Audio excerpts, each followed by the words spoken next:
Hi friends, welcome to our channel. Online free tailoring business classல நாம இப்போ டே 23ல இருக்கிறோம். இன்னைக்கு கிளாஸ்ல உங்களுடைய டெய்லரிங் பிசினஸ் அல்லது உங்களுடைய கிளாத்திங் பிசினஸுக்கு தேவையான லீடர்ஷிப் ஸ்கில்ஸ் அண்ட் குவாலிட்டிஸ் பத்தி பார்க்க போறோம். அது கூடவே லெசன் 23ல இன்னைக்கு பப் ஷார்ட்ஸ் கட் பண்ணி தைக்கிறத பத்தி படிக்க போறோம். ஓகேங்களா? ஃபர்ஸ்ட் டே 22க்கான கொஸ்டின் ஆன்சர் பத்தி பார்க்கலாம். ஃபர்ஸ்ட் கொஸ்டின் பாத்தீங்கன்னா நைட்டி தைக்கும் போது கை சுற்றளவு எவ்வளவு எடுத்தோம்? ஆன்சர் பாத்தீங்கன்னா 7.5 inches. Second question nighty stitch பண்ண எத்தனை விதமான லேஸை பயன்படுத்தினோம்? ஆன்சர் பாத்தீங்கன்னா 3. தேர்ட் கொஸ்டின் டிஃபரண்ட் ஸ்டைல்ல ஸ்டிச் பண்ணுவதை எத்தனை குவாலிட்டியாக வரிசைப்படுத்துவோம்? ஆன்சர் பாத்தீங்கன்னா 3 குவாலிட்டிஸ். ஃபோர்த் கொஸ்டின் நீங்க இப்போது மேனுஃபேக்சரிங் பண்ற நைட்டி எந்த குவாலிட்டியை சேர்ந்தது? ஆன்சர் பாத்தீங்கன்னா standard quality. Fifth question VIP nighty, celebrity nighty இந்த வரிசையில் வந்த மூன்றாவது நைட்டின் பெயர் என்ன? ஆன்சர் பாத்தீங்கன்னா லக்ஸரி நைட்டி. இந்த டெஸ்ட்ல ஃபர்ஸ்ட் ஆன்சர் பதிவு பண்ணவங்க பாத்தீங்கன்னா ரோல் நம்பர் 661 பாண்டிச்சேரியில இருந்து ஆனந்தி. செகண்ட் ஆன்சர் பதிவு பண்ணவங்க ரோல் நம்பர் 339 சென்னையில இருந்து சிரீன். இந்த ரெண்டு பேருக்கும் என்னுடைய வாழ்த்துக்கள். ஓகேங்களா? நம்ம ஆன்லைன் ஃப்ரீ டெய்லரிங் பிசினஸ் கிளாஸ்ல உள்ள எல்லா வீடியோஸும் நம்ம சேனல் பிளேலிஸ்ட்ல இருக்கும். புதிதாக ஜாயின் பண்ண விரும்புறவங்க அதை கிளிக் பண்ணி பார்த்து டே 1ல இருந்து படிங்க. அப்போதான் இந்த கிளாஸை பத்தி உங்களுக்கு நல்லா புரியும். ஓகேங்களா? ஃபர்ஸ்ட் நாம லெசன் 23ல பஃப் ஷார்ட் பத்தி படிக்கலாம். நீங்க நிறைய பேர் இத பத்தி கேட்டிருந்தீங்க, அதனால தான் நான் இப்போ அந்த வீடியோ மேக் பண்றேன். வாங்க நாம இப்போ கட் பண்ணலாம். நாம இப்போ கட் பண்ண போறது 9ல இருந்து 10 வயது பெண் குழந்தைகளுக்கான பஃப் ஷார்ட் நாம கட் பண்ண போறோம். ஓகேங்களா? ஃபர்ஸ்ட் இந்த துணியை ரெண்டா ஃபோல்ட் பண்ணிடலாம். அடுத்து பாருங்க, இந்த மாதிரி 4ஆ மடக்கி போடணும். மடிப்பு பாகம் இந்த பக்கத்துல இருக்கிற மாதிரி பாத்துக்கோங்க. ஃபர்ஸ்ட் இதுல ஈவனா ஒரு லைன் போட்டுக்கலாம். இங்க இருந்து 10 இன்ச் மார்க் பண்ணிடலாம்.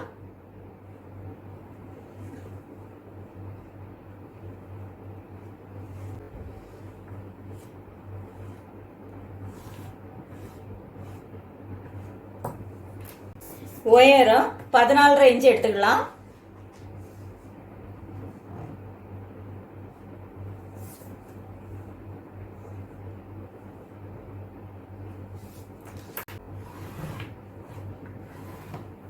அடுத்து இந்த பாட்டத்துல 1/2 இன்ச்சு தையலுக்கு. அடுத்து இதுல 2 இன்ச்சு விடணும். இங்க 1/2 இன்ச்சு தையலுக்கு விட்டுக்கிடலாம்.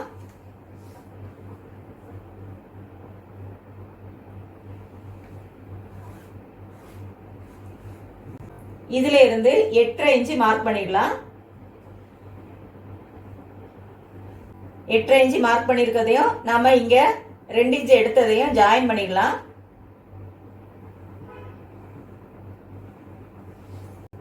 இந்த 2 இன்ச்சு எடுத்ததுல இந்த மாதிரி ஒரு லைன் போட்டுக்கலாம். லைன் போட்டுட்டு இதுல 2.5 இன்ச்சு மார்க் பண்ணிக்கலாம். 2.5 இன்ச்சு மார்க் பண்ணிட்டு இதுலயும் ஒரு லைன் போட்டுக்கலாம். இதை நாம இப்போ வளைவா வரைஞ்சுக்கிடலாம்.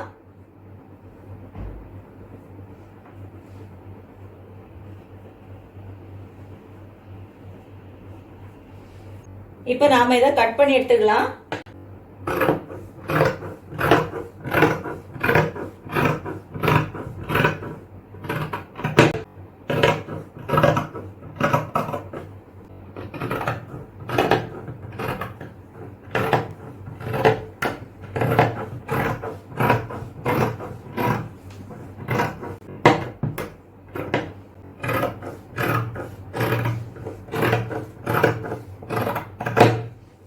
அடுத்து நாம பஃப்புக்கான துணியை கட் பண்ணிக்கிடலாம். அதுக்கு பாருங்க, இதுல நம்ம 8.5 இன்ச்சு எடுத்தோம். அந்த 8.5 இன்ச்சை டபுளா எடுத்துக்கிடலாம். இதை நான் 2ஆ மடிச்சு போட்டிருக்கேன் பாருங்க. இதனுடைய உயரம் 4 இன்ச்சு எடுத்துக்கலாம்.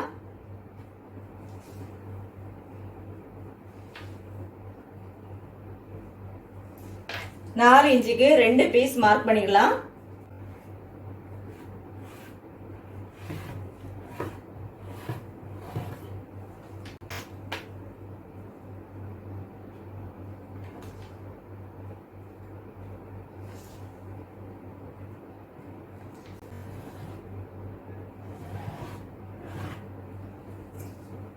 இப்போ நாம 4 இன்ச்சுக்கு 2 பீஸ் மார்க் பண்ணியாச்சு. இதனுடைய நீளம் பாத்தீங்கன்னா இங்க நம்ம 8.5 இன்ச் எடுத்தோம் இல்லையா, 8.5 இன்ச்ல இருந்து டபுள் மடங்கு பாருங்க 17 இன்ச் எடுத்துக்கிடணும்.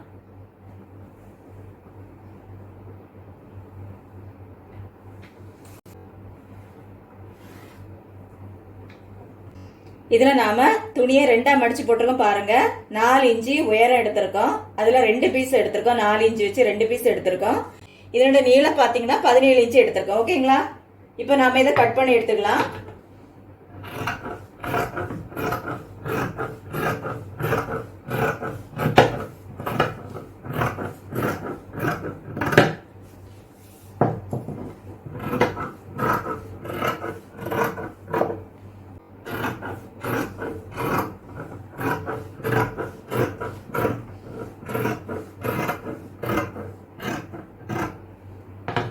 பாருங்க, இப்ப நம்மளோட கட்டிங் பார்ட் முடிஞ்சாச்சு. இனி நாம ஸ்டிச் பண்ணலாம். ஃபர்ஸ்ட் இதை இந்த மாதிரி வச்சுட்டு பாருங்க, இதுல தையல் தைக்கலாம். இந்த 2 சைடும் தைக்கலாம்.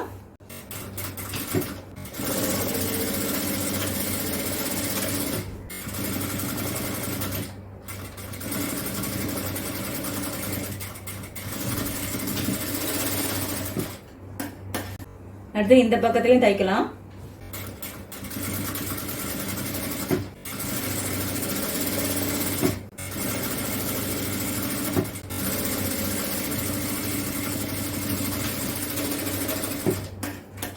அடுத்து இதுல ஓவர்லாக் போட்டுடலாம். அடுத்தது நாம பஃப்புக்கான துணியை ரெடி பண்ணலாம். பாருங்க, இதுல இந்த ஓரத்துல வந்து 1 பாயிண்ட் அளவுக்கு இந்த மாதிரி மடிச்சிட்டு 2ஆ மடிச்சு தைக்கணும். சரிங்களா?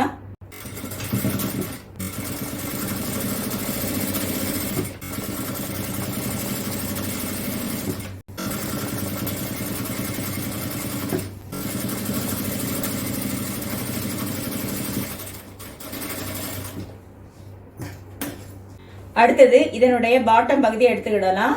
பாருங்க, இதே போல உள்பக்கம் மேல இருக்கிற மாதிரி வச்சுக்கிடணும். இந்த துணியை எடுத்து இதே மாதிரி உள்பக்கம் வைக்கிற மாதிரி மேல வச்சுக்கிடணும். இதுல நாம சின்னதா ஃப்ரில் வைக்கலாம்.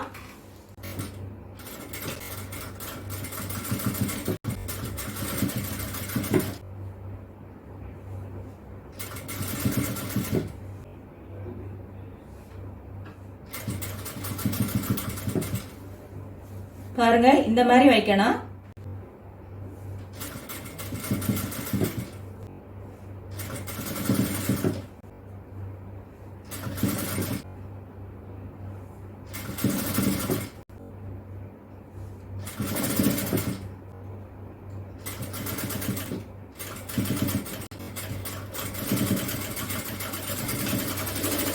இந்த மாதிரி தச்சிடலாம். பாருங்க, இதே போல இந்த பக்கத்துலயும் வச்சிடலாம். அடுத்து பாருங்க, இதை இந்த மாதிரி வச்சுட்டு இந்த ஓரத்துல ஒரு பதிவு தையல் தைக்கலாம். இந்த ஓரத்துல ஒரு பதிவு தையல் தைக்கலாம்.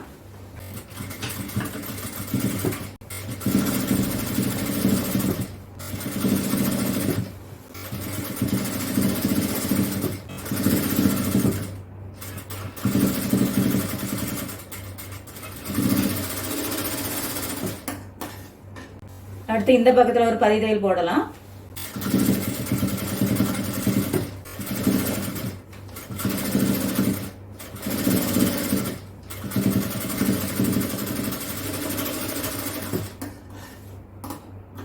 அடுத்து பாருங்க, இதுல இருந்து 1/2 இன்ச் மார்க் பண்ணிட்டு இந்த நீளத்துக்கு நாம ஒரு சிங்கிளா ஒரு தையல் தைக்கலாம். இதை கொஞ்சம் நீளமா விட்டுடணும்.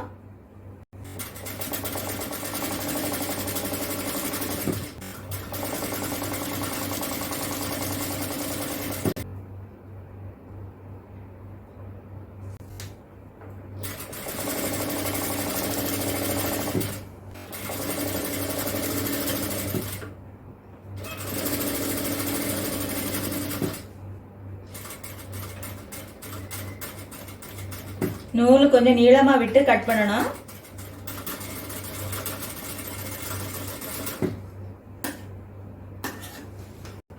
அடுத்து பாருங்க, இந்த நூலை 2ஆ பிரிக்கணும். இந்த நூலை 2ஆ பிரிச்சுட்டு இந்த மாதிரி சுருக்கணும். பாருங்க,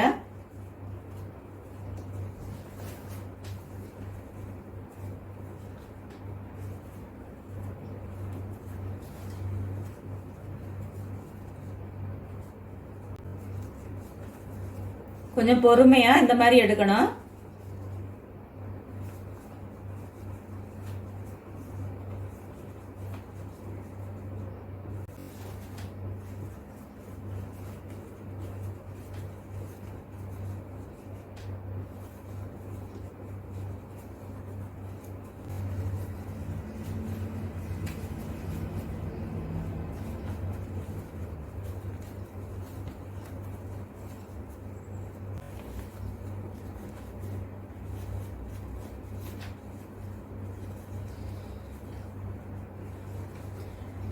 இந்த மாதிரி எடுக்கணும் பாருங்க. இது எடுக்கிற வரைக்கும் இந்த நூலை அருந்துடக்கூடாது, கவனமா இருக்கணும். ஓகேங்களா? இப்ப பாருங்க, அடுத்து நாம இதை இந்த மாதிரி மடிச்சிட்டு இது தையல் தும்பு இருக்கு இல்லையா, அந்த தையல் தும்பு வர இடத்துல தையல் வர மாதிரி நம்ம இதுல தைக்கணும். ஓகேங்களா? இதுல இருந்தே தைக்க ஆரம்பிக்கணும். இந்த மாதிரி மடிச்சு வச்சு தைக்கணும்.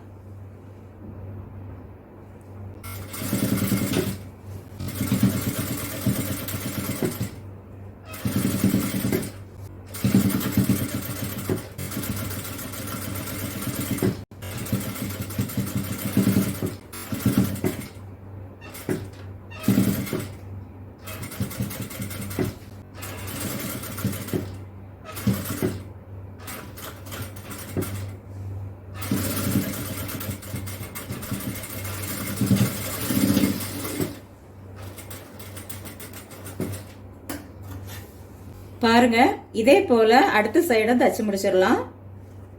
அடுத்து பாருங்க, இந்த தையல்ல இந்த மாதிரி லேச வச்சு தைக்கலாம், நடுவில் தைக்கலாம்.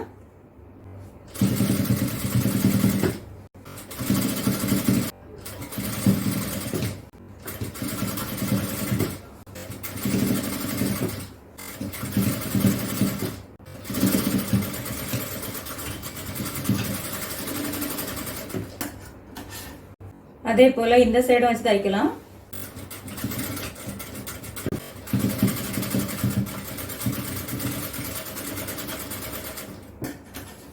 இப்போ பாத்தீங்கன்னா நம்ம ரெண்டு சைடு தச்சு முடிச்சாச்சு. அடுத்து இதை ஜாயின் பண்ணிக்கலாம்.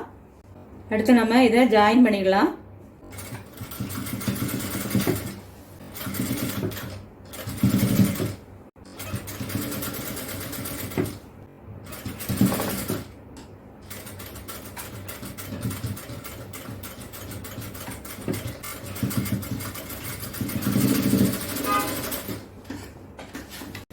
இதுல இன்னொரு தையல் போட்டுடலாம்.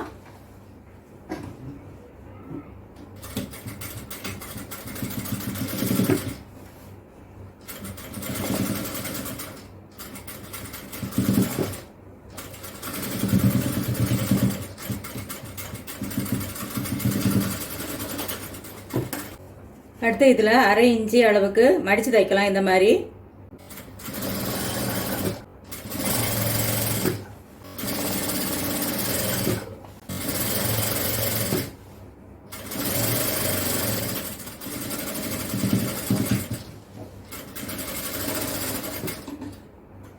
அடுத்து இதுல 1.25 இன்ச்சு அளவுக்கு எடுத்து மடிச்சு தைக்கலாம்.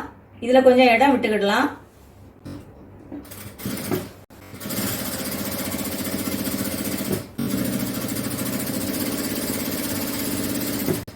அங்கங்க இப்படி அளந்து பார்த்துக்கலாம்.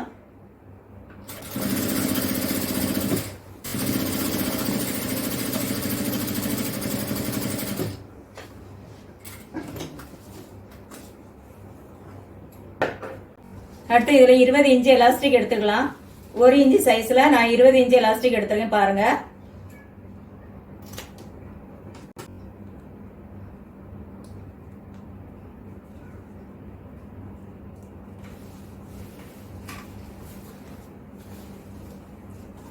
இதை இதுக்குள்ளாடி இந்த மாதிரி போட்டு எடுக்கலாம்.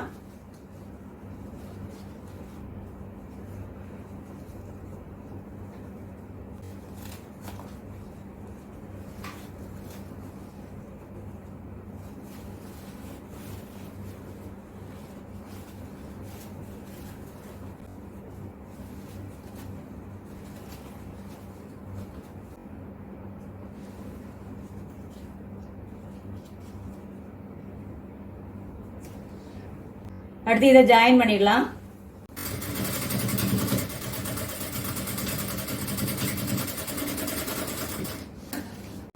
இது இந்த மாதிரி வச்சுட்டு இதுல ஒரு பதிவு தையல் போட்டுக்கலாம்.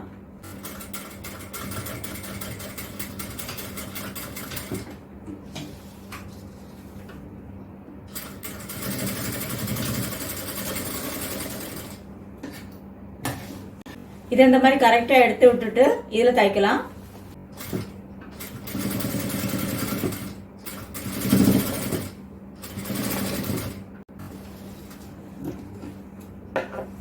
அடுத்து பாருங்க, இதுல இருந்து ஒரு 1/2 இன்ச் அளவுக்கு பதிதல் தைக்கலாம்.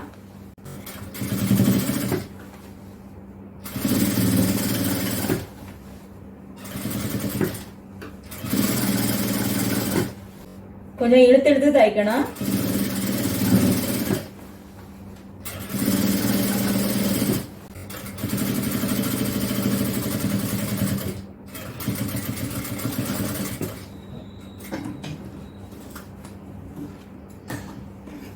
இப்போ பாருங்க, நம்மளுடைய பஃப் ஷார்ட்டை நாம தச்சு முடிச்சாச்சு. அடுத்தது டெய்லரிங் பிசினஸ் கிளாஸ்ல உங்களுடைய டெய்லரிங் பிசினஸுக்கு தேவையான லீடர்ஷிப் ஸ்கில்ஸ் அண்ட் குவாலிட்டிஸ் எப்படி இருக்கணும், அதை வளர்த்து கொள்வது எப்படி என்பதை பத்தி இப்போ பார்க்கலாம். ஓகேங்களா? நீங்க ஏதாவது ஒரு பிசினஸ் ரன் பண்ணிட்டு இருந்தாலே உங்களுக்கு லீடர்ஷிப் தேவை. அந்த பிசினஸ் நிர்வகிக்க தேவையான திறன் வேணும், அல்லது அதை நீங்க வளர்த்து கொள்ளணும். அதற்காகத்தான் இந்த கிளாஸ். ஒருவேளை நீங்க டெய்லரிங்ல ஏதாவது பிசினஸ் ரன் பண்ணிட்டு இருக்கலாம், அல்லது ஏதாவது மேனுஃபேக்சரிங் பண்ற யூனிட்ல சூப்பர்வைசராக இருக்கலாம், அல்லது கிளாத்திங் பிசினஸ்ல ஏதாவது ஒண்ணுல மேனேஜராகவோ டீம் லீடராகவோ இருக்கலாம். நீங்க எல்லாருமே உங்க வேலையாட்களை அல்லது உங்க டீமை வழிநடத்த தெரிஞ்சிருக்கணும். உங்க கீழே குறைஞ்சது ஒரு ஆள் வேலை செய்தாலே அவங்கள வழிநடத்த உங்களுக்கு லீடர்ஷிப் அவசியம். அந்த லீடர்ஷிப்புக்காக என்னவெல்லாம் செய்யலாம் என்பதை பத்தி 10 பாயிண்ட்ஸ் நான் உங்களுக்கு கொடுக்க போறேன். ஓகேங்களா? 1வது, உங்களுக்கென ஒரு விஷன் இருக்கணும், அதாவது தொலைநோக்கு பார்வை. நீங்க உங்க பிசினஸ்ல எவ்வளவு தூரம் போகணும், அல்லது எத்தனை பிரான்சஸ் தொடங்க போறீங்க, உங்க கனவு என்ன என்பது தெரியணும். நீங்க எங்க போறீங்கன்னு தெரிஞ்சாதான் அங்க எந்த வழியா போகலான்னு கண்டுபிடிச்சிட்டு போக முடியும். அதனால உங்க பிசினஸுக்காக கனவு காண வேண்டும், அதை அடைவதற்கான வேலைகளை செய்யணும். ஓகேங்களா? 2வது, உங்க கனவை அடையதுக்கு, அதாவது உங்க பிசினஸ்ல சக்சஸ் ஆவதற்கு நீங்க தனிமையாக இருந்து வேலை செய்து சாதிக்க முடியாது. இது ஒரு டீம் ஒர்க். பலர் இணைஞ்சு வேலை செய்தாதான் நீங்க சாதிக்க முடியும். அதனால அதற்கான திறமையான வேலையாட்களை தேர்ந்தெடுக்கணும். டீமை உருவாக்க தெரிஞ்சிருக்கணும். ஃபார் எக்ஸாம்பிளுக்கு, உங்க டெய்லரிங் அல்லது கிளாத்திங் பிசினஸுக்காக production team, sales team, marketing team, managing team, office team, இந்த மாதிரி டீம்ஸை உருவாக்கணும். டீமை வழிநடத்த திறமையான டீம் லீடர்ஸை தேர்ந்தெடுக்கணும். அதோடு அத்தனை டீம்ஸையும் வழிநடத்த நீங்க தெரிஞ்சிருக்கணும். 3வது பாத்தீங்கன்னா, உங்க வேலை ஆட்களுக்கு வேலை கொடுக்க கத்துக்கிடணும். அந்த வேலைகளை எல்லாருக்கும் பகிர்ந்து கொடுக்கணும். யாருக்கு என்ன திறமை இருக்கு என்பதை அறிந்து அதற்கேற்ற வேலையை கொடுக்கணும். ஃபார் எக்ஸாம்பிளுக்கு, ஒருவர் சேல்ஸ்ல எக்ஸ்பர்ட்டா இருக்கலாம், அவருக்கு ஸ்டிச்சிங் வேலை கொடுக்கறது நல்லதல்ல. அல்லது ஒருத்தர் கட்டிங் ஸ்டிச் நல்லா பண்ணுவாருன்னா அவருக்கு மார்க்கெட்டிங் வேலை கொடுக்கறது சிறந்ததல்ல. அதே போல ஒருத்தங்க எதையெல்லாம் நல்லா ஸ்டிச் பண்ணுவாங்களோ அந்த மாதிரி ஸ்டிச்சிங் வேலைகளை பார்த்து அவங்களுக்கு கொடுக்கும் போது உங்களுடைய ஒர்க் சிறப்பாக நடக்கும். ஓகேங்களா? 4வது, உங்களுடைய வேலை ஆட்களுக்கு ட்ரைனிங் கொடுக்கணும், அல்லது அந்த வேலைகளை பத்தி நல்லா சொல்லி கொடுக்கணும். இது எந்த மாதிரியான ஒர்க்கு, எப்படி பண்ணணும், இந்த ஒர்க்கின் முக்கியத்துவம் என்ன, எவ்வளவு நேரத்துல இந்த ஒர்க்கை முடிக்கலாம், இந்த மாதிரி எல்லாவற்றையும் சொல்லி கொடுக்கணும். அவங்களால இந்த ஒர்க்கை பண்ண முடியுமா என்பதையெல்லாம் கண்காணிச்சுட்டே வரணும். அவங்க கிட்ட இருக்கிற திறமைய வெளியே கொண்டு வர வைக்கணும். 5வது பாத்தீங்கன்னா, உங்களுடைய பிசினஸ் டார்கெட்டை அச்சீவ் பண்ணிட்டா அதற்காக உழைச்சவங்க அத்தனை வரையும் அழைச்சி பாராட்டணும். உங்களுடைய கோலை அடைய வேண்டி ஒவ்வொருவரையும் மோட்டிவேட் படுத்திட்டே இருக்கணும். உங்க வேலையாட்கள் யாரிடமாவது ஏதாவது குறை கண்டுபிடிச்சிட்டீங்கன்னா அவங்கள தனியா அழைச்சிட்டு அதை அவங்கள்ட்ட புரிய வைக்கணும். பாராட்டும் போது எல்லார் முன்னிலையில வச்சு பாராட்டணும். அப்போது மற்றவங்களும் நாமும் இந்த மாதிரி செய்யணும்னு முடிவெடுக்கிறதுக்கு அது வாய்ப்பாக அமையும். அதோடு மட்டுமல்லாம, உங்க பிசினஸ்ல ஒரு குறிப்பிட்ட வேலையில அதிக லாபம் வந்தா அதுல சம்பந்தப்பட்டவங்களுக்கு எல்லாத்துக்கும் ஏதாவது நீங்க செய்யலாம். அவங்கள பாராட்டி உங்களோட லஞ்ச் அல்லது டின்னர் வாங்கி கொடுத்து சாப்பிட வைக்கலாம், அல்லது சம்பளத்தோடு கூட ஒரு சிறு தொகை கொடுக்கலாம். இந்த மாதிரி நீங்க செய்தா அவங்களும் மற்றவங்களும் உற்சாகம் அடைவாங்க, இன்னும் நல்லா ஒர்க் பண்ணுவாங்க, பண்ண முயற்சி செய்வாங்க. 6வது, உங்க பிசினஸ்ல ஏதாவது தவறுகள் நடந்திருந்தா அதை நீங்க ஏத்துக்கிட்டு அந்த தவறுக்கான முழு பொறுப்பையும் ஏற்றுக்கொள்ளணும். நீங்க சக்சஸை நோக்கி போய்கொண்டு இருக்கும்போது ஏதாவது தோல்விகள் வந்தா அந்த ரெஸ்பான்சிபிலிட்டியையும் நீங்களே எடுத்துக்கொள்ளணும். தோல்விக்கான காரணங்களை ஆராய்ந்தறிந்து அதை சரிப்படுத்த முயலணும். யாரையும் குறை சொல்லக்கூடாது. நீங்க உங்க பிசினஸ்ல சக்சஸ் ஆகிவிட்டா அந்த சக்சஸ்க்கான எல்லா கிரெடிட்டும் உங்க டீமுக்கு கொடுக்கணும். அப்போது அவங்க இன்னும் அதிகமாக உங்க சக்சஸுக்காக உழைப்பாங்க. 7வது, நீங்க உங்க பிசினஸுக்காக ஏதாவது முக்கியமான முடிவுகள் எடுக்கும் போது உங்க சக்சஸுக்காக உழைக்க அனைவரிடமும் அதை பத்திய கருத்துக்களை கேட்கணும். ஆனா நீங்க தான் முடிவெடுக்கணும். நீங்க எடுக்கிற முடிவு தடுமாற்றம் இல்லாத தெளிவான முடிவாக எடுக்கணும். நீங்க முடிவு எடுப்பதற்கு முன்னாடி உங்க பிசினஸினுடைய எல்லா சூழ்நிலைகளையும் பற்றி தெரிஞ்சிருக்கணும். அந்த சிச்சுவேஷன்ல எப்படி உங்க பிசினஸை கொண்டு போகணும் என்பதையும் நீங்க தெரிஞ்சு வச்சிருக்கணும். எந்த சூழ்நிலையிலும் நிதானம் இழக்கக்கூடாது. ஓகேங்களா? 8வது, எல்லோரையும் மதிக்க கற்றுக்கொள்ளணும். உங்களுடைய பிசினஸுக்காக வேலை செய்யும் சாதாரண ஹெல்ப்பர் முதல் உயர் பதவியில் இருக்கிறவங்களையும் நீங்க மதிக்கணும். எல்லாரிடமும் ஃப்ரெண்ட்லியா பழகணும். மற்றவருடைய நேரம், வேலை, திறமை இவற்றையெல்லாம் நீங்க மதிக்கும் போது நீங்க மதிப்புள்ளவராக மாறிடுவீங்க. 9வது, உங்களது பிசினஸ்ல தெரியாத விஷயங்களை கத்துக்கொள்ளணும். டெய்லரிங் பிசினஸ்ல தினமும் பலரும் பல மாடல்களை உருவாக்கிட்டே இருப்பாங்க. அந்த டிசைன் பத்திய அறிவு உங்களுக்கு இருக்கணும். அதனால தினமும் உங்க ஸ்கில்ல வளர்த்தணும். உங்களுடைய துறை சார்ந்த அறிவையும் தினமும் வளர்த்தணும். அது கூடவே டெக்னாலஜி சார்ந்த அறிவையும் வளர்த்தணும். உங்க பிசினஸ் சார்ந்த தகவல்களை எல்லாம் தினமும் அறிந்து கொள்ளணும். அப்போதான் ஒவ்வொரு காலகட்டத்திலையும் உங்க பிசினஸ் சரிவர கொண்டு போக முடியும். ஓகேங்களா? 10வது, ஒரு லீடர் என்பவர் எல்லாருக்கும் முன்மாதிரியாக இருக்கணும். நேர்மையோடும் உண்மையோடும் ஒழுக்கத்தோடும் நடந்து கொள்ளணும். உங்க பிசினஸ் அல்லது உங்க கம்பெனியின் விதிகளை கடைபிடிக்கணும். அதன் மூலம் பிறரையும் கடைபிடிக்க வைக்கணும். குறிப்பாக நீங்க காலை 9 மணிக்கு உங்க கடையை தொடங்கணும்னு ரூலை வச்சுட்டு நீங்க காலை 10 மணிக்கு மேல போக கூடாது. நீங்க அந்த மாதிரி செய்தீங்கன்னா அதே மற்றவர்களும் காப்பி பண்ணுவாங்க.